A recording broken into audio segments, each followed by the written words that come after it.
Hey, welcome to my video. I'm Karis Sereno from grade 12 Youth Almer. So, ang akong gali skills is pagpapahod ko ang customer. Hindi ko bay. So, amo ni gali ang salon ni tita ko.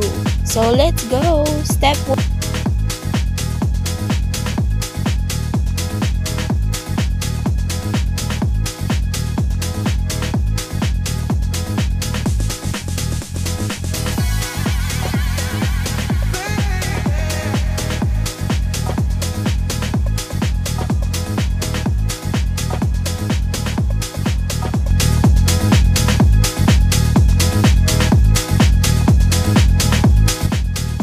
Step 1 dapat ipidi dapat kay kung once na malakaw ang bulong sa roots na once na ukod-ukod ang buhok may tendency na makupa ang buhok dapat ipidi.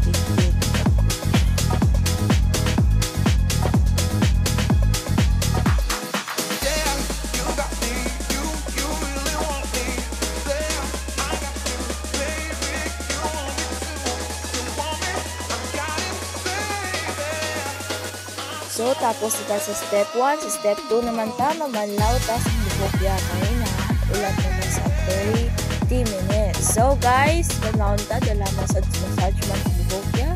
So, butnan ta lang sa first pa kagbabad ang buhok ya.